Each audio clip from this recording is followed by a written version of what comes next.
Okay, firstly, this is my first time doing one of these types of videos, so hopefully you'll bear with me. Let's get it. So, this movie was highly anticipated by me actually. And now that there's nobody who you've never heard of but decided to click on this video has seen it, you want to know what I think about the movie? Did it break the video game curse?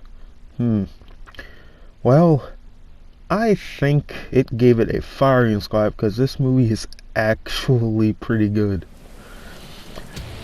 So, back to what I was saying, this movie was highly anticipated by many, by Sonic fans, by video game fans, by people in general. Most of it due to the, yeah, I can't even talk about it without being creeped out. Then, the redesign happened, and this movie got even more people excited, because they turned that shit into diamonds. And overworked the employees and pulled a sneaky on them, and the studio got shut down. Not very cash money at all, but it paid off greatly. Sonic himself is one of the most visually pleasing things I've ever seen at certain points. Some points I wondered that they must have thought of the original Frankenstein monster design for a second. Well, alright, some spoilers ahead. Now, I wasn't expecting this movie to have actual serious points, but it does. I mean, the movie starts with Sonic in the Green Hill Zone, which is also not at the end. Keep your ears open. Enjoying himself. He's a little kid. He goes home, and seconds later, some niggas roll up ready to kidnap him.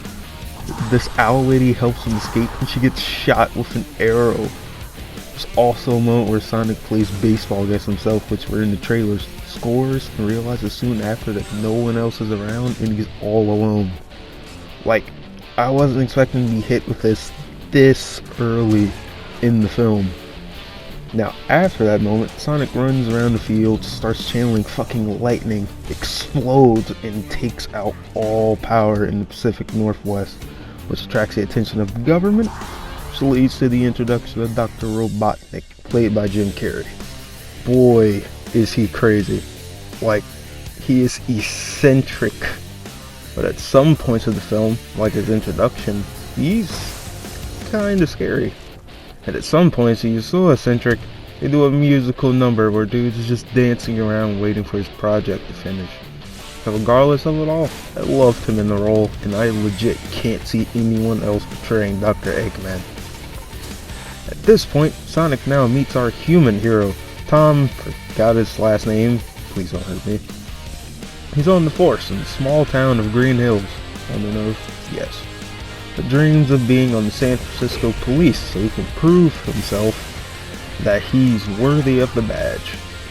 Basically, Sonic's cover is blown, and he has to use these rings that Owl Lady gave him to go to other worlds to hide, so no one will find him. Tom finds him though. We get the iconic, meow scene, and Sonic gets tranked. Now, Robotnik had uncovered a footprint of Sonic earlier and tracked it to where Tom lives. Sonic needs his help, and of course, Tom agrees reluctantly because, you know, this is how movies go. It's at this point the movie has its plot laid out, characters introduced, and events waiting to play out. And I think they go at a nice pace. We get Tom and Sonic bonding scenes while letting us know that the threat of Robotnik still exists, and nothing's too sudden. Except for a scene where Tom tells Sonic about his aspirations. Sonic's like, are you fucking retarded? Why would you leave, bro? Huh? Why would you leave Green Hills? Are you fucking insane? I will kill you if you leave Green Hills. He didn't really say that, but it'd be funny if he did. Sonic's defense for him not leaving is that people call Tom for help when things are rough. But I had a problem with that because, you know, there's other people on the Force Sonic. It's not just him. And plus, this is his aspiration that he worked probably years for. I doubt you would be able to convince him that easily. But, get past that, cheesy dialogue and moments that almost make this film feel 10 years too late on the release. It's a really good time. I actually rated it a 7 out of 10. It's got enough heart to where it's admirable of what they did for this character. I'm hopeful for the sequel. Also, yeah, they sequel bait at the post-credit scene. Just saying, it's a certain character. Thought it would be someone else, but it wasn't.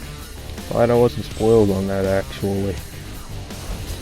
But yeah, if you are a fan of the Blue Hedgehog and you are able to get past all of the toxicity that feels like Chernobyl that is the fandom, you're definitely gonna like this movie, and I hope you see it. So, you made it to the end. Good job. Now, I don't have other videos like this yet. I plan on making more. This is actually the year I plan on taking YouTube seriously and probably making a name for myself. But for now, I hope all the other vids I have up suffice until then. And of course, like, subscribe, and share with other people. Try and get my name out there, you know. I'm Nightcrawler. Peace out.